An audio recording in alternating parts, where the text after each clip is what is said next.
بسم اللہ الرحمن الرحیم۔ السلام علیکم۔ حسین غم میں تیرے کائنات روتی ہے۔ آج ذکر اس ذبح عظیم کا کہ جس کے لیے رسول کے گھرانے میں رسول کے پیارے بیٹوں کو، جس کو آئے مباہلہ میں آپ دیکھیں تو جب کہا کہ تم اپنے بیٹے لے کر آؤ تو مباہلہ کے روز رسول اپنے بیٹوں کے طور پہ اپنے نواسے حسن اور حسین ان کو لے کے گئے۔ یہ وہ نواسے جن سے نبی پاک صلی اللہ علیہ وسلم شدید محبت کرتے، ان کو دیکھتے، ان کو چومتے، آنکھوں میں آنسو آ جاتے، اگر سجدے میں پیچھے دوش پہ سوار ہو جاتے تو سجدے کو طول دے دیتے۔ یہ صرف نبی کی محبت نہیں تھی، نبی جو کرتے ہیں وہ تعلیمات دیتے ہیں۔ وہ دراصل لوگوں کو بتا رہے تھے کہ دیکھو مجھے میرے حسین سے بہت محبت ہے، حسین منی و انا من الحسین، حسین مجھ سے ہے میں حسین سے ہوں۔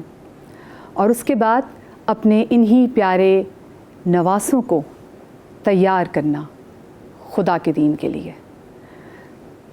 واقعہ کربلا دیکھیں تو ایک لگتا ہے کہ معجزاتی سا کوئی ایسا واقعہ ہے۔ سوچیں 1380 سال ہو گئے، میں آلموسٹ 1400 سال ہو گئے اس واقعے کو، لیکن آج بھی جب واقعہ کربلا کے والے سے بات کرتے ہیں اور جیسے جیسے ہماری عمر بڑھتی چلی جا رہی ہے، ہمارے سوچ کے زاویے بڑھتے چلے جا رہے ہیں، ہمیں جو میچورٹی آتی جا رہی ہے تو ہم اس واقعے کو اور نئے اینگلز اور نئے ڈائمینشنز میں دیکھتے ہیں۔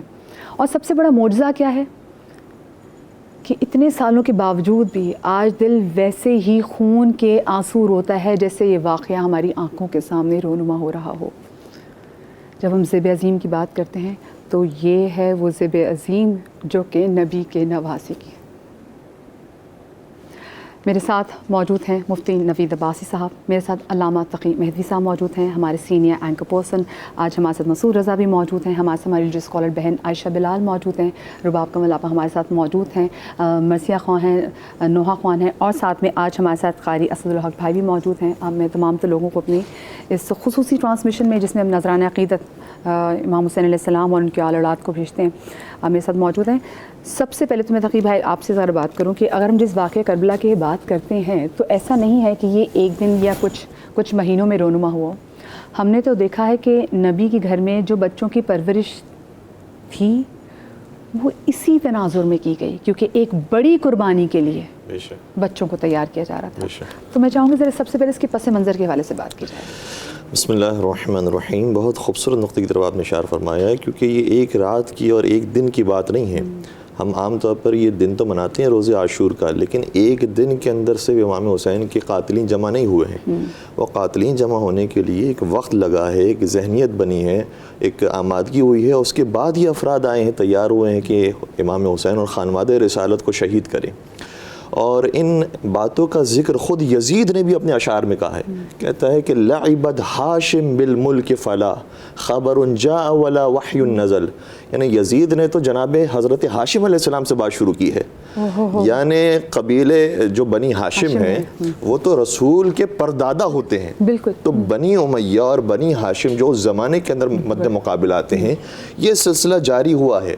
اور بنی ہاشم کے گلاب اور گل کا نام حضرت امام حسین علیہ السلام ہے، اور بنی امیہ کا جو ناصور پھل آیا ہے وہ یزید پلید کی صورت میں آیا ہے۔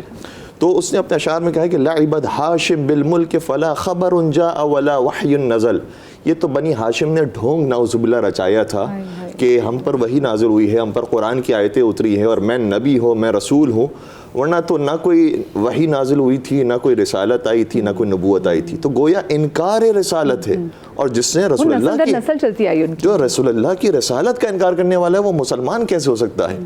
اور اس کے بعد آگے کہتا ہے کہ لیت اشیاخی ببدر شہدوا جزع الخزرج من وقع الاسل۔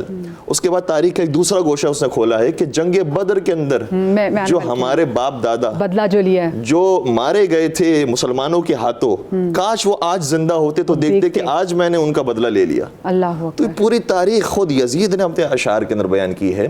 اور اس سے پہلے بھی اگر ہم سلسلہ دیکھیں تو جو جنگ بندی ہوئی تھی صلح امام حسن علیہ السلام کے بعد، تو اس میں کچھ شرائط رکھی گئی تھی۔ اس میں سے ایک شرط یہ تھی کہ مولا علی علیہ السلام پر اور خانوادہ رسالت پر کوئی سب و شتم نہیں کرے گا، لیکن یہ سلسلہ اتنا جاری رہا، ممبروں سے کیا جاتا، جی ممبروں سے ہوا، 70,000 ممبروں سے 100 سال تک یہ سلسلہ جاری رہا، کہ حتیٰ حضرت جناب ام سلمہ وہ ایک صحابی ہیں, ان کو کہتی ہیں کہ ابو عبداللہ جدلی ان کا نام تھا, ان سے کہا کہ میں نے سنا ہے تم رسول اللہ پر سب و شتم کرتے ہو. تو کہتا ہے نعوذ باللہ ہم یہ کام تو نہیں کر سکتے. تو کہا کہ کیوں علی پر سب و شتم نہیں کرتے؟ تو کہا کہ ہم علی پر تو کرتے, نبی پر تو نہیں کرتے. تو کہا کہ رسول اللہ نے فرمایا تھا کہ من سب علی فقط سبنی, جس نے علی پر سب و شتم کیا اس نے علی پر نہیں, اس نے مجھ پر سب و شتم کیا ہے.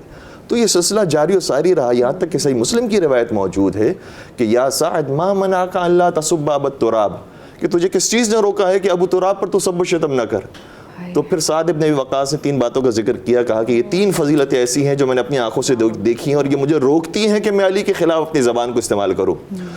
تو یہ ترغیب دلائی گئی, سب و شتم ہوتا رہا. اس کے بعد نام علی رکھنے پر پابندی لگائی گئی. جو محبان اہل بیت تھے ان کو شہید کیا گیا, جیسے جناب حجر ابن عدی کو ان کے پورے ساتھیوں کے ساتھ شہید کر دیا گیا اور بے دردی کے ساتھ شہید کیا گیا.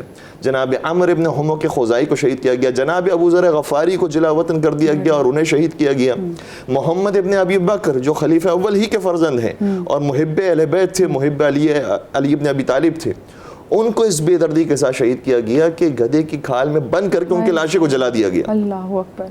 تو یہ ساری ذہنیت بننا شروع ہوئی ہے. اور انہی شرائط میں سے ایک شرط یہ تھی کہ تمہیں یہ حق حاصل نہیں ہے کہ کسی کو اپنا ولی عہد مقرر کرو. اور انہوں نے ولی عہد مقرر کیا اور اپنے مرنے سے 10 سال پہلے ہی یہ سلسلہ شروع کر دیا تھا. یعنی سن 50 ہجری کو یہ سلسلہ ہونا شروع ہو گیا تھا, کیونکہ سن 50 ہجری کو حضرت امام حسن مجتبیٰ علیہ السلام کی شہادت ہو گئی. تو شہادت امام حسن کے بعد اس کا ہاتھ مزید کھل گیا اور اس نے کہا کہ پھر اب جو ہے وہ ولی عہدی کی بات شروع کی جائے. اور اس کے اوپر پھر مخالفت بہت زیادہ ہوئی. صرف بنی ہاشم وہ نہیں تھے کہ جنہوں نے مخالفت کی ہے, بلکہ جناب عائشہ وہی کہتی ہیں کہ تجھے کیا ہو گیا ہے, کیا یزید کو تم ولی عہد بنانے والے ہو, یزید کو جانشین بنانے والے ہو, اور خدا سے ڈرو اس بارے میں. تو جناب عائشہ نے اعتراض کیا, جناب عبداللہ بن عمر نے اعتراض کیا, جناب عبد الرحمن بن ابی بکر نے اعتراض کیا, جناب عبداللہ بن زبیر نے اعتراض کیا, لیکن اس کے باوجود یہ کام ہو گیا. اور پھر اسی نے ایک ایسا عجیب و غریب کام انجام دیا ہے کہ زیاد بن ابی, کہ جس کو سب جانتے تھے کہ وہ ولد الزنا ہے, اسی لیے اس کا نام تھا زیاد بن ابی, باپ کا ہی بیٹا ہے, کیونکہ اس کے باپ کو نہیں پتا تھا. اس کو کہا کہ یہ میرا بھائی ہے, میرا سگا بھائی ہے. اور پھر یہ الزام کا مطلب یہ ہوا کہ صرف یہ آپ اپنی بات نہیں کر رہے, یہ آپ اپنے بابا کی بات کر رہے ہیں, آپ اپنے باپ کی بات بھی کر رہے ہیں. تو اس طرح کی ذہنیت کے بعد 15 رجب کے بعد کچھ دنوں کے بعد یہ واقع پیش آیا ہے کہ وہ اس دنیا سے رخصت ہوئے اور یزید برسر اقتدار آیا. اور جب یزید برسر اقتدار آیا ہے تو اس نے فوراً ہی خط لکھنا شروع کیا کہ جس نے اب تک میری بیعت نہیں کی وہ بیعت کرے. ان میں سے سر فہرست حضرت امام حسین علیہ السلام کا تھا, اور وہ خط بھیجا گیا ولید بن عتبہ کو جو حاکم مدینہ تھا. اور ولید بن عتبہ نے جس دن بلایا ہے وہ 27 رجب کی تاریخ تھی امام حسین سے بیعت لینے کے لیے, اور امام حسین نے فرمایا کہ ہم بیعت نہیں کر سکتے, مثلی لا یبایع مثلا, مجھ جیسا تو جیسے کی بیعت نہیں کر سکتا. اور اس کے بعد کہا کہ اگر تو بیعت لینا چاہتا ہے اور اپنے فائدے میں کوئی کام چاہتا بھی ہے تو رات کی تاریکی میں میرے سے بیعت لینے سے تجھے کیا مل جائے گا. اگر بیعت لینا ہی تو علل اعلان دن کی روشنی مجھ سے بیعت طلب کرو تو میں جواب دوں گا. لیکن وہ بھی ڈرپوک کی اولاد تھے نا. یہاں تو ہم دیکھیں کہ یہ تو سخیوں کا خاندان تھا, یہ تو شجاعت والوں کا خاندان تھا. یہ جو کانٹروورسی تھی اگر نوید بھائی دیکھا جائے تو یہ تو جس طریقے سے پراپر کانٹروورسی کی تبھی ہم نے دیکھا کہ جب کربلا اصفان کربلا پہ یہاں اگر 72 تھے تو وہاں پہ تو مجمع بہت بڑا تھا, اور ایسا نہیں دونوں سائڈ پہ کلمہ گوئی موجود ہے. اس کا مطلب ہے کانٹروورسیز, اگر جو ہم کانٹروورسیز کی بات کریں تو یہ کانٹروورسیز اس وقت بھی پھیلائی جاتی تھی. میں صرف یہ نقطہ چاہتی ہوں مجھے بتائیں کہ ہم نے تاریخ میں کیوں نہیں دیکھا, ہم نے یا تو امام حسن حسین کی بچپنے کو دیکھا کہ جہاں نانا ممبر پہ بٹھا کے بوسے لے رہے ہیں, ان کو دیکھ کے رو رہے ہیں, ان سے محبت کر رہے ہیں, لوگوں کو خبردار کر رہے ہیں, پھر ہم سیدھا ان کی شہادت تک چلے جاتے ہیں, شہادت تک چلے جاتے ہیں. ہم درمیان کا ٹائم کیوں نہیں دیکھتے نوید بھائی, ان کا لڑکپن کیسا تھا, ان کی جوانی کیسی تھی. نحمد نصلی علی رسول الکریم, اما بعد, بسم اللہ الرحمن الرحیم. یہ صرف یہ بات نہیں ہے کہ وہ پیدا ہوئے تو نبی علیہ السلام نے ان کو گود میں لیا اور گھٹی دے دی, یہ ان کی فضیلت ہے, بہت بڑی فضیلت ہے. کوئی عمل نہیں کیا کہ نبی علیہ السلام نے فرمایا ہمارے آن عطایا, یہ میرے 2 پھول ہیں, پھر نبی علیہ السلام نے فرمایا کہ یہ جنتی جوانوں کے سردار ہیں.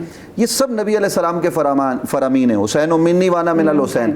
لیکن حسین جب اپنے بچپنے سے جوانی کی طرف بڑھتے ہیں, بلوغت کی طرف بڑھتے ہیں, ظاہری شریعت کے معاملات کے ساتھ جب وہ آگے بڑھتے ہیں تو کردار حسین آپ کو نظر آئے گا, کردار امام حسن مجتبیٰ نظر آئے گا. بڑے بڑے لوگ آتے ہیں مسائل پوچھنے کے لیے, تو مسائل کا جواب مولا علی نہیں نہیں دیتے, کہتے ہیں وہ بچے ہیں ان سے پوچھ لو, میرے بیٹوں سے پوچھ لو. تو امت کے مسائل کو حل کر رہے ہیں, لوگوں کو پڑھا رہے ہیں. اصحاب اپنے بچوں کے, اپنے گھر والوں کے, بیویوں کے جنازے ان سے پڑھوا رہے ہیں, ان سے دعائیں کروائی جا رہی ہیں. اور صرف یہی نہیں, آپ حضرت امام حسن مجتبیٰ کے ذکر کے موقع پر غالباً ہم نے کہا تھا کہ 18 یا 23 حج پیدل وہ انہوں نے کی ہے, جہاد کی ہے. اور جنگوں میں آپ کو یہ صرف عام سپاہی کے طور پر نہیں, کمانڈر کے طور پر نظر آئیں گے, صفین میں نظر آئیں گے, نیروان میں نظر آئیں گے, اس کے علاوہ جنگوں میں. تو یہ ان کے کردار, اور پھر اس کے علاوہ کہ کس طریقے سے لوگ ان کو مینارہ نور کی حیثیت سے دیکھ رہے ہیں.